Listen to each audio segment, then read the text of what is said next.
Hey, good evening, and welcome back to Full Count Baseball Podcast. I'm your host, Blaine Arsenal, and we got another coach's interview for you today. We're sitting down with Glenmora's head baseball coach, Gary Ashworth. How's it going, Coach? Good, buddy. Awesome, awesome. How was your holidays? Oh man, had a great holiday. Did some hunting, did some resting, hunting. Now it's time to get baseball in full swing. Yeah, I do. I like to go. It gives you a quiet mind, man. Yeah. Same here. And I guess we get into it. Let's talk about your background, Coach. Where you from? Your playing days, your coaching days, and all that good stuff like that. Man, I'm from Glenmora, and grew up here. Played high school ball here, um, and graduated in 2000. Was not good enough to go play no college ball. That was and it wasn't the options really. Like so many opportunities now, but graduated from Northwestern, and I've coached a couple different places. Uh, Crazy kind of story. Really, where I grew the most, I would guess, would be 10 years ago or 11 years ago. Now, I actually thought I'd get this job, and it didn't work out. The Lord had plans that I never knew.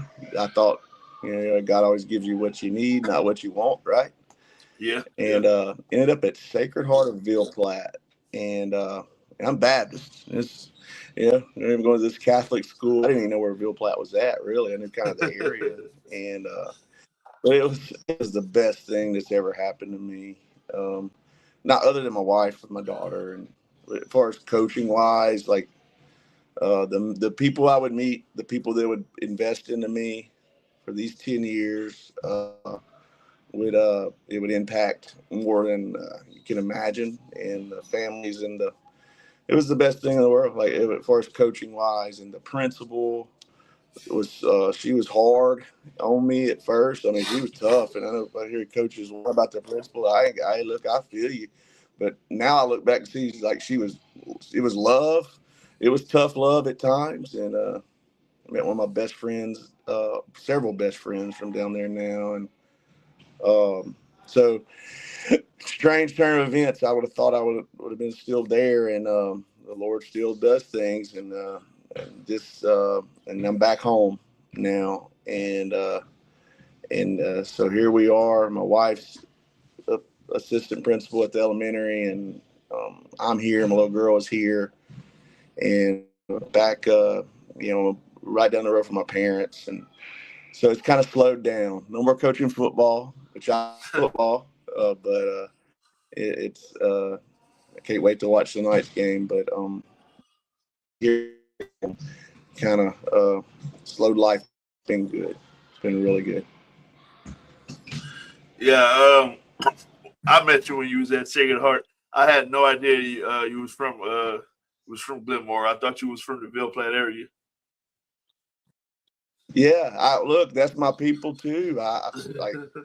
Like that's my people too. When the Trojans play, I'm pulling for them, man. That's I love them. Go Trojans. Always will be. It's kind of cool. A lot of boys now, the kids down there, they're friends. Like one of the kids from Bill Platte's birthday was yesterday. They was all telling me, "Oh, it's Peyton's birthday today." I was like, "Hi. Okay, awesome." Yeah. It's a cool Um. relationship, Yeah. and the coach down there, Kane and I are close and talk, and so it's just healthy. It's really healthy. Yeah. So I was in that. They said there was a time where coaches at Sacred Heart, it was kind of a tough place. I cannot say attest to any of that. It was the most like I was treated so well, and I still am. I still walk in like they treat me like I belong. Awesome. So you say your first stop was Sacred Heart. How old were you, and what was your other than the principal being hard on you? What was your struggles the first couple years? Struggles as my own self. So when you think you figured it out, like you think you're ready to be a head coach, right? Like everybody when they go into it's like, oh, I got this figured out, and you learn quickly because I thought I was going to coach baseball. Well, then you learn quickly. You ordering T-shirts, you getting permission slips signed. You gotta you gotta put this schedule. Like you think you're ready because you think you're going to coach baseball. Well, that's part of it, but it's discipline. There's so many more things too than than just teaching someone to bunt or hit and run. It's so I had to figure that part out, how to run a practice.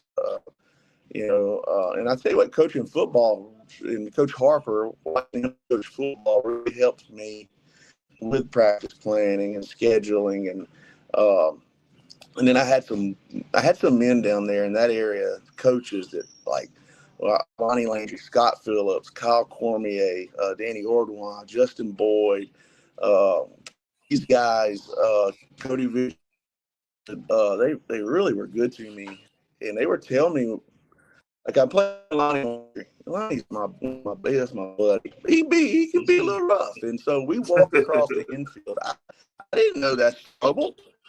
I'm from what, bro? We got to kick cow ants off the field sometimes, And we walk across the field between a jamboree, man. He jumps my butt, and I had my little feelings hurt for a while. I get it. He was teaching me like a young coach. Like you get it right, and I hope that I approached it a little differently than Lonnie did. Maybe not, but a young coach, man, just you think you got it all figured out. You don't. You will keep working. You got to figure. You got to find your way. And they were patient with me. Cody Vidger will still get on. He'll call me, but I saw someone's shirt untucked. I'm gonna get it. I'm gonna get the shirt tucked in. Those are priorities and the things that I had to learn. Awesome. We got a little lag going on, so but we'll be all right. Then you navigated back home towards to Glenmora. How was that going back home, coaching your alma mater? How was the community that greeted you back? That's a unique question. When you come home, there's different balance to these things. Like whatever I did in Bill Platt, I drove, so I didn't see wall. Here I go to church with them, or I see them all the time, and some of these are my good friends' kids, and there's some navigating you do there that it's a little different. And so you just so coming back home, but it's cool. It's cool. I'm coaching a kid now that his grandfather helped with. Was part of my coming up, and playing Dixie youth ball, and so it's a really neat time of coming around. My wife just texted me, says cutting out, so I'm gonna walk outside. Maybe it was better.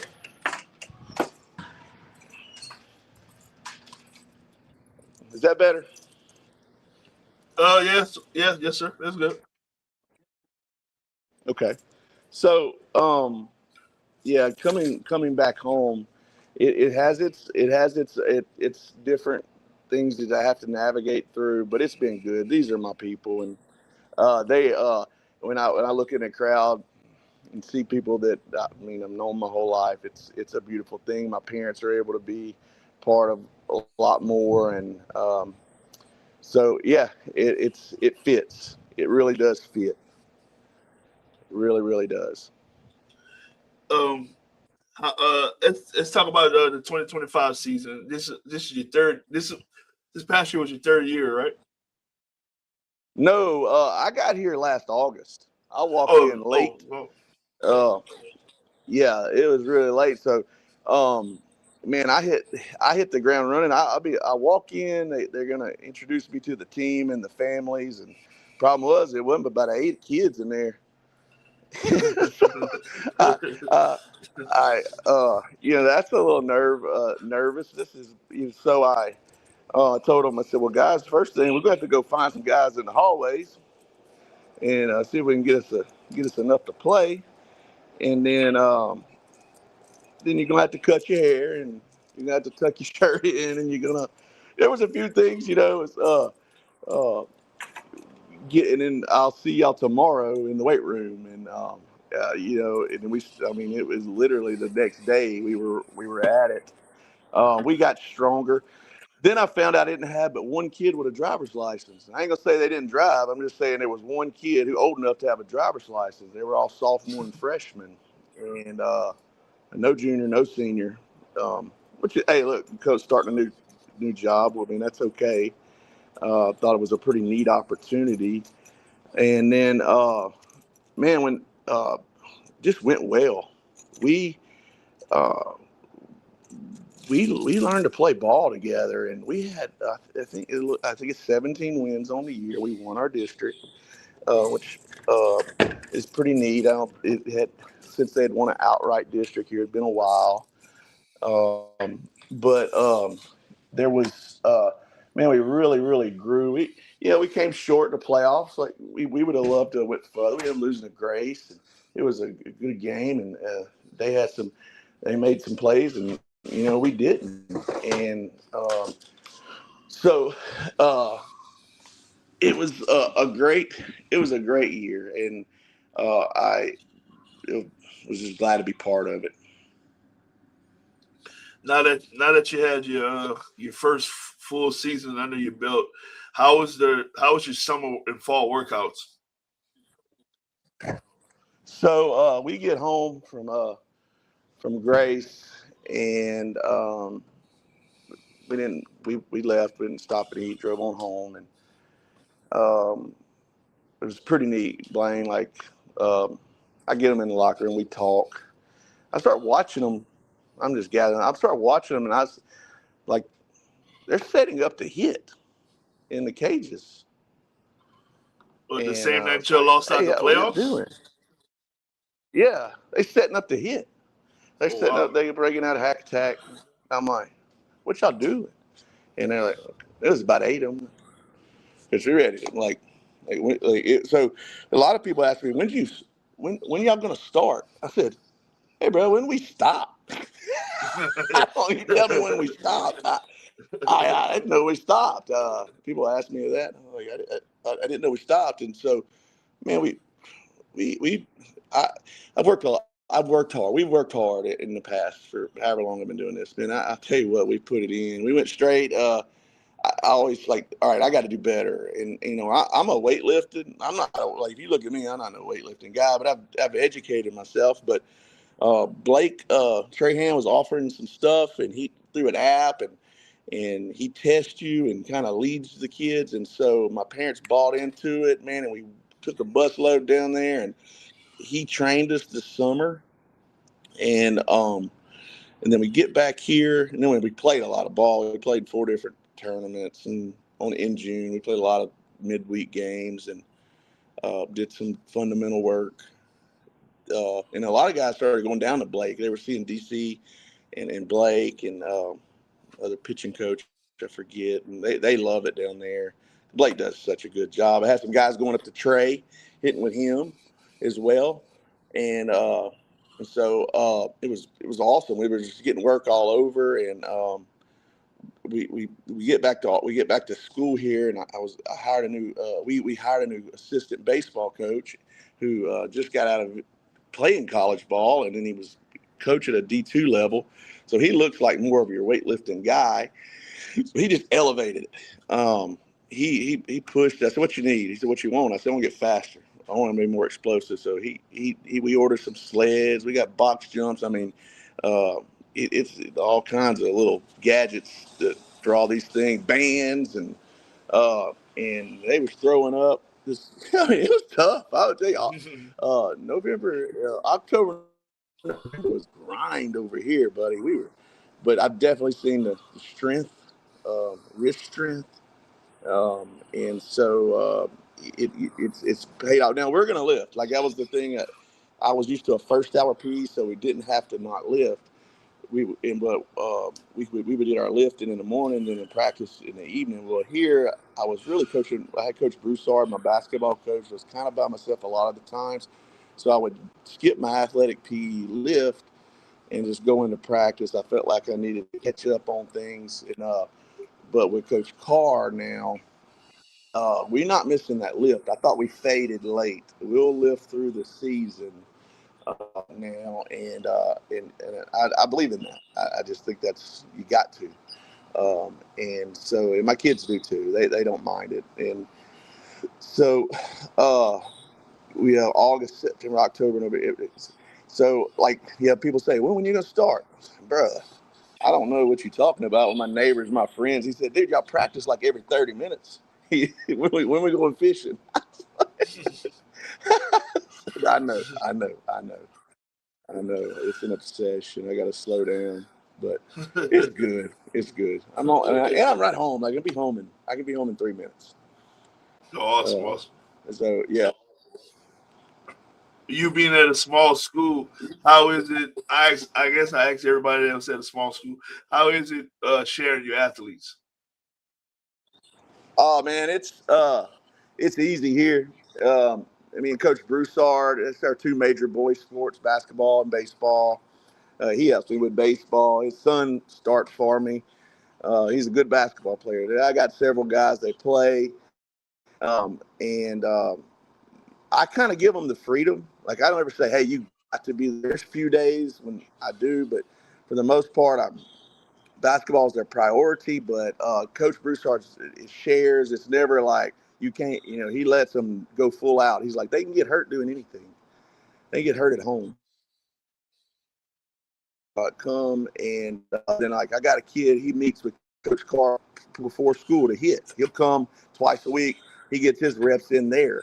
Um, he likes to rest in the evening, and we calm down. And I got this other baseball kid that plays basketball. That sucker, he doesn't miss any. Like it's like whatever we did, he'll come and do it. What do we do today? He comes and does it. So it just kind of let him. It's easy here. I'll just tell you that it's easy here. I know I've heard horror stories, and it's just extremely easy here. And now you know how it is, Blaine. They got enough stuff going on in the spring. We got prom, we got FBLA, we got rally, we got water polo. Swimming. What is another wrestling, weightlifting? They can add another thing to the spring. I'd be happy. But no, I'm joking.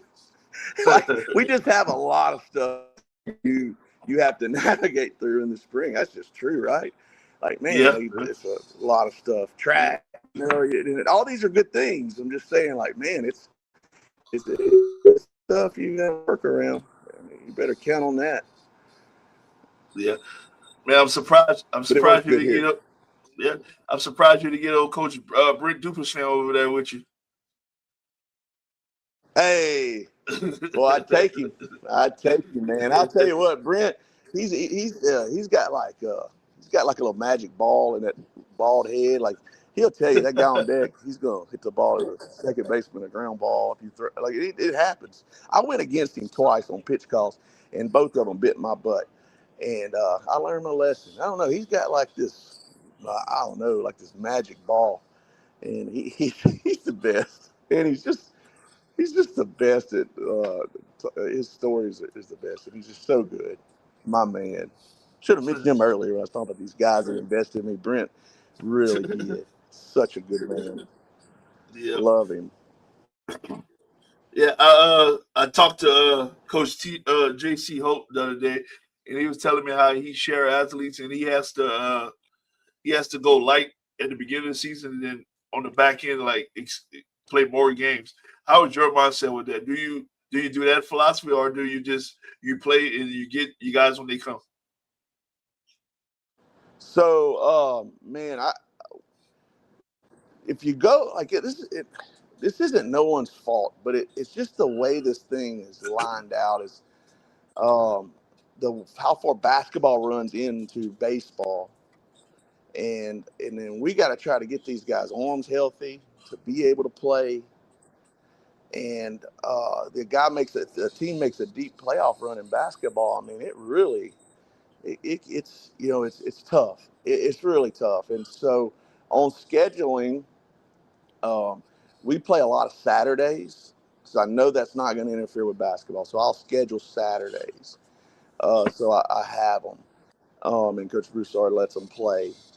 And that's kind of, I get as much as I can. I can't overload on the back end. JC got all them pitchers, boy. He got all these dudes throwing 90. I don't. We throwing 70 up here, and we try to throw it outside. But yeah, I can't play 5 in a week. I mean, I don't know what we do. So yeah, it's tough with basketball. You try to no fault of own, not LHSA's fault, not basketball's fault, not baseball's fault, but it is something that you got to be aware of when you're scheduling. And so I just try to play on my Saturdays. If I can sneak a game in a week early, I will, and just do the best I can with it. And we just play our schedule. I just realized I'm not going to be able to play 30. What is it, 34 you can play? I'm not going to do 34 that. cap. And I hear Yeah. you're not going to do that here. That's not possible. So I think we got 28 and or 26, and we play what we can play. It keeps everybody healthy. Wherever we're in the playoffs, that happens, and that's how I do it, Blaine. I just don't want to put us playing 5 games a week. We can't. That's not us. Like, it's tough. Yeah. Any players that's on your roster right now that you're looking to make a huge impact on the season this year? Man, so like.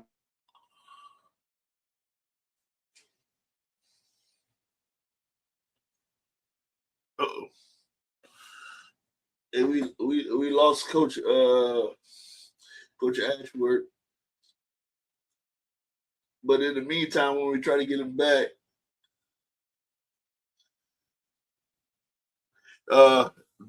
coaches, don't forget LBCA is next weekend, January 15th and 16th in Lafayette at Rockin' Bowl. Try to get there. Got a good group of speakers coming back, come and talk. So just make sure that you're in the building and fellowship with the former coaches and current coaches. So LBCA next weekend. Here we go. Got you back. Yeah, somebody called me on this phone and it went off. Oh, okay. Yeah, players coming back. So I didn't lose. Like last year, we didn't graduate anyone. So they're all back. They all put on the work. There's no. I mean, yeah, I got a few kids that's really enhanced their game, but like it's the same group, and I'm really excited about all of them. There's not one I haven't seen growth in. Even some guys who, like, we did go in the hall and get some guys that really had never played, and I'll tell you, they can like play catch and stuff now. It's really neat. Where when they came out here, they didn't know what hand the glove went on, and so we're really excited about every one of them and where they've come from and where they started. Yep. Coach, again, I ask this question to a lot of coaches as well. Do you think kids these days are more skilled nowadays, or they just have more exposure or more this eyes on them? I guess you could say. So the game changing, and I guess that's kind of the. So kids have more. They have a lot more exposure. They have a lot more accessible to them. Yes, like I remember practicing, Blaine, here on the same field, and we had 50 baseballs. That's what we had. At 50 baseballs, and man, it's now I got like 3 shopping carts down there with baseballs, and I mean I don't know how we practice with 50 baseballs. That makes no sense to me. I don't know how coach used to do it. I remember no turtle to hit in. Like, you hit a foul ball, you better be like a bird dog, like point it, like you got to know where that thing's at, because that's your 50 balls you got to keep up with, and so kids just have more tools, more things to work with, and like we didn't lift weights, we hauled hay. But it's the closest thing to a power clean, I guess. But But there's just more specialized training, right? Like, Yeah. there's so much information out there that are they better talented? I don't know, but they have more opportunity and more training, and parents will just spend the money, right? Too, ain't that like they'll spend the money? Yeah. My parents couldn't have done that. Yeah. But parents now, like they'll spend the money, baby. Hey, find a guy in a shed. They'll $65 an hour. They don't care. They look. We're gonna hit the ball hard, and I'm picking. And I shouldn't be ugly Yeah. on that. Like I send my guys to get people. I love my guys to go, but you know, they have opportunities to really grow their game, and they got strength and conditioning. I hired one from my daughter. I mean, she did the workout. So, man, yeah, the kids they're good. They're good. They really are. They also swing a tougher bat. I mean, when I swung a -5. We didn't. You could hit it over the fence with that thing. So, but I know, right? Like, with some of these lampshades we swing now, but they, it's good. The kids are good. They really are. And I'll tell you what else, man. There's a lot of good coaches and it all over just training, and like I don't remember having to work on tandem relays and PFPs and like, but you better work on all that stuff now, buddy. Like you better like, there's the things you better be informed on and work on, and because the game itself is just faster. And uh, it's just but it all still comes down to one thing, Blaine. What's And I that? don't care how good the game's got or how bad the game. The high school game, to me, and this is my own opinion, and everybody's got their own. That guy on the bump, can he throw strikes? Yeah. Can he throw it over the 100%. plate? And can he throw strikes? And can that defense behind him make routine plays? That team that does that, to me, in high school baseball, usually successful. And so, better throw strikes and make the routine plays, and come up with a clutch here or there. Be good at we preach base running, bunting, and hitting on our offensive side, and we preach throw strikes and routine plays over here and hold the running game. In kind of the order that we prioritize it, and so it's that's my philosophy, and so that's how it should be, how it's the best way. Just saying it's the way we approach it. Gotcha. If if today's technology, if you had today's technology when you was playing, do you think it would help you be a better ball player? Yeah, like my mama would have a VHS out there getting some film, but you can just record them right now, man. You just remember what recorders they had. Like now, Yeah. I got Huddle. We watch because we watch our game. Like I Huddle everything. We watch film on everything. I I film practice. Oh Like wow. it's yeah. Like we film practice, and I go back. I'll film every bullpen, and like we can look at data. Yeah, I got radar gun. We all like you now. Some people at them rap sodo. You spin it this fast, and I don't Track know. man. Track man. You know, yeah, it's definitely better than me. My trainer was at some rocks. I live on a gravel road, an old bat. I try to see how far I get that rock. That was my rap sodo. Thinking how far I could hit it into the trees. So, uh, you know, so yeah, and technology, man, how cool is it? How I'm about to I got this thing this week. It's called a Marco Pro. It's a tens unit thing. It's not a tens unit now. That's what they told me. And for arm care, and but when I was in high school, we had this stuff called atomic bomb, and Yeah. they put that on you, so it didn't matter. You put that on you, so if your arm hurt, and what happened is it would burn your skin so much that you wouldn't feel your arm hurt no more. So Yeah. you was fine. You was fine.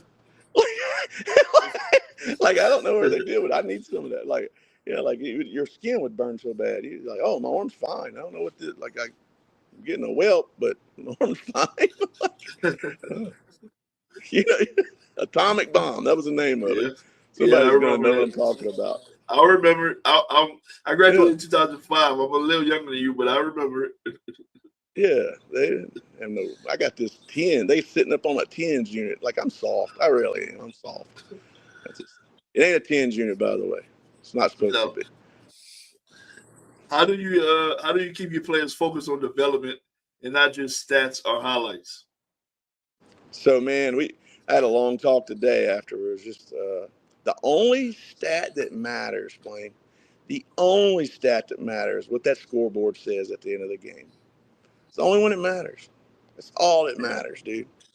It does not matter. It does not matter.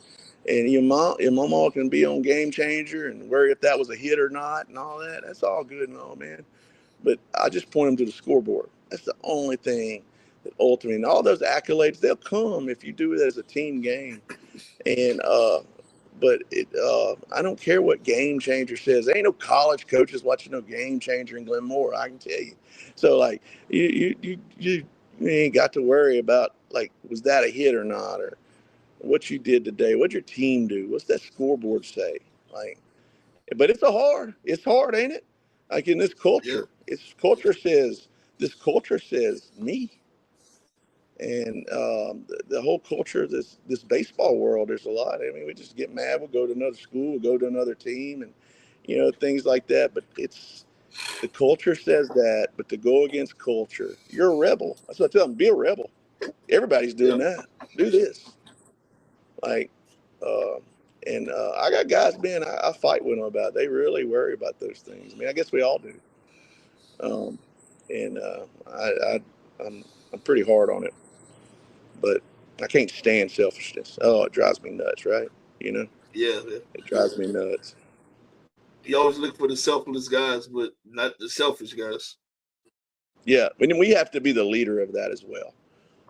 We have to be the leader of that. Like they see it, and we got to be real with it as well. Like, and so I try to stand on those things. Yeah. What's one lesson baseball teaches your players that you think matters most when they leave your program? So, man, I've been blessed get to see a lot of my guys get married and graduate college and have careers and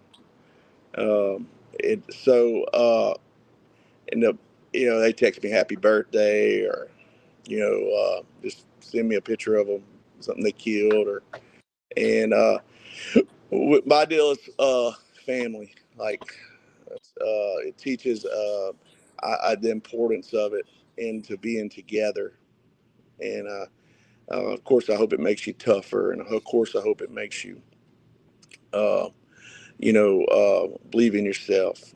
But there's a few things like your family being together. And I tell them every day, I pray, and I've been doing this for a long time. I pray that God gives us the ability to glorify Him with what He's given us in this game. And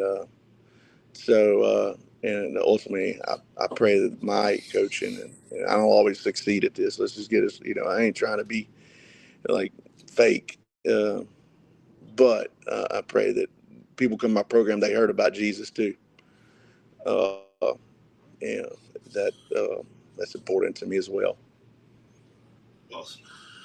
How do you approach a kid that's doing everything right on the field, but it's just he's not there. He's not doing it right off the field, and vice versa. So a guy who's acting a donkey on the streets or in the Basically, yeah, classroom, yeah. I got plenty of those, Blaine. I'm getting more experience of that daily. They've been good lately. Uh, you know, uh, Good ones sometimes have a little with them. You know what I'm saying? Good players sometimes just got a little with them, and I try to talk to them alone. Those guys, I try to bring them in and disappointed, man. Like we've got and change, uh, who we are as a man. A lot of times it'll have a deeper to it. There'll be something deeper, something scarred in the past, or something like that, we can bring it up. And I just try to point him to the Savior who fixes me. Ultimately, I can't do nothing but tell him that I'm disappointed, but man, I can't change him. I know who can, and so so I direct that way always. Ultimately, I'm going to fail him, but I know who won't fail him, and so I try to point him in those directions. A kid who's doing everything right outside and he's scuffling at the plate, he's 0 for 20. So I just don't feel like sometimes these kids, you got to wait till they get desperate because they know too much, right? So they watch this video and they're going to get the elbow up higher and their hands here. And so I try to let them get desperate. You got to let them fall on their face. And then you kind of say, hey, you want to go in the cage? And he'll come when he's ready. He gets desperate. And we'll get in there and I said, because I tell him, you ain't going to outwork me. I'm just telling you, brother, you're not going to outwork me. So let's get in this cage. I'll stay and we'll do. My wife, she's the best. She understands. And we're going to get in there. We're going to figure it out. And we will grind it out. Most of the time, hey, look, let's be real now. Like if you don't have a good swing, if you got a horse crap swing and you can go pay wherever, but a guy can get you hit line drives off the back of the net. When you get in the game, you're gonna do the same thing. You're gonna go back to what you was doing. A lot of times, in season, a guy struggling, it's just let's see if we can adjust your timing. But you're not gonna get anything you didn't work for. The Bible tells us faith without works is dead. I know that's different context, but when you're struggling, there's only one. You got to work your way out of that. I can't hug you out of that. I can't. Your mama can pray, and we can like burn incense or whatever. But you're gonna have to look. You got to work your way out of this thing. It ain't going away on its own. So, we just get after it. Try to work our way through it, but you got to wait till they get desperate. Yeah. If you try to get to them too early, they know too. Oh, they gonna. All right, go fix it, bro. Oh, you got it. You got it. You got it. All right. What's in your opinion? What's one of the biggest mistakes kids go through when they by getting seen by college coaches? To get seen by college coaches? What's the biggest mistake high school kids make trying to go to the next level, basically?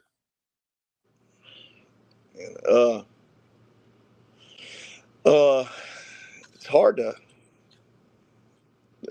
So, what do I believe in? I believe that you do have to get out there. I mean, there's not a lot of people coming to these small schools, especially. You got to get out there on the scene, and that costs a little money. Out on the parent side.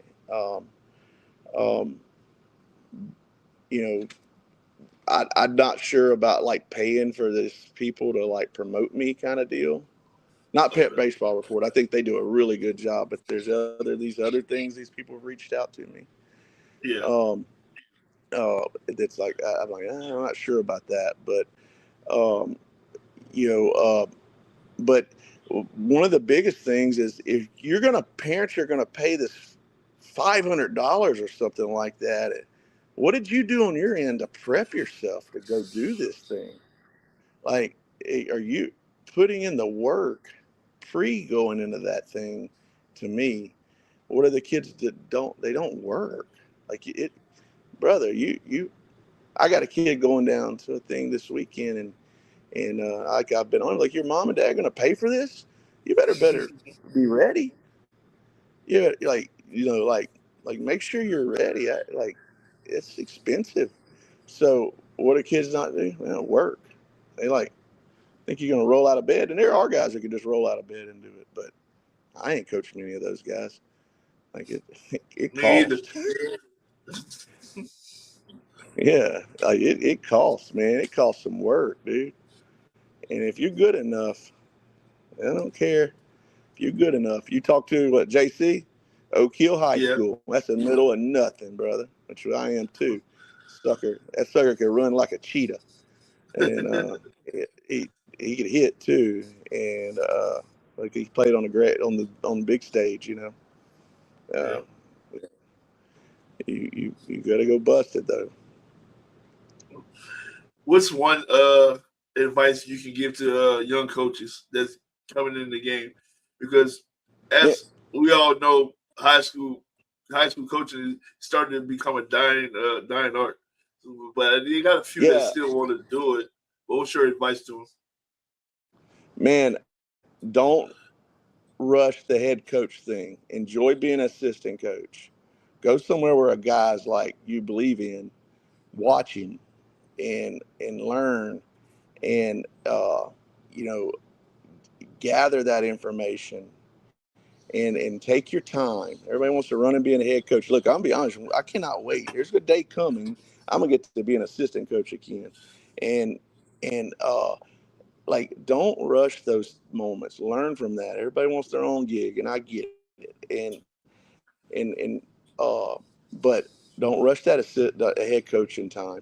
Don't rush to get there. Take your time and prepare yourself. Watch and then like me, man, I was blessed. And I'll tell you, I got these older coaches that I just coached against. They loved me. Like they took they were really good to me. So make those connections. They really nice guys. Like like Scott Phillips. He looks grouchy, but he really a really nice guy.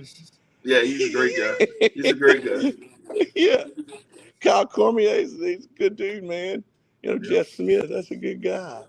Oh, so yeah, man, it's connect with those coaches. And last year I was having a question on. I kind of felt like I was weak in spot, and like the question is, if we have a weak player, where would you put him? And so I messaged all these guys. They all had different answers and are similar, and so having those resources as a young coach, learning. But the problem is we think we got it figured out, and sometimes you gotta learn that you don't. I got desperate, just like I talked about that player struggling. I had to learn. I had to get desperate too, and to learn. I ain't there yet either. I'm still learning today. I am, man. Like you gotta learn. Yep. Everybody's always got Well, it figured out. You still learn. yeah. Hey, well, Coach, thanks for sitting down with us this evening. Wish you nothing but the best upcoming season as well. Man, thank you, Blaine. Appreciate what y'all are doing, and I think it's going to be a good year of baseball. Hopefully, we get. It ain't cold enough to start yet. It's usually got to be 25 when we start this thing. But hopefully, we get some good weather this year, and it's going to be a really good year for the state of Louisiana. Will you be at the LBCA next weekend? Can't wait, man. Can't wait. You mean you're going to Yeah, give me a professional day to go learn about baseball? You can you're tell right. me You're right. twice. I ain't going to be in that gym with these kids running wild. Yeah. Yeah, I look forward to talking to you over there and other coaches as well. Yes, sir. Thank you so much. Oh yeah, and everybody else that's watching, LBCA next week, January 15th, January 16th, at the Rock and Bowl in Lafayette. They have a ton of great speakers. Just come out, like I said earlier, just fellowship and talk to coaches around the state. Also, follow, share, like, try to get as many coaches in the spotlight as possible before the season starts. It's coming around quick. So thank you all and have a good night.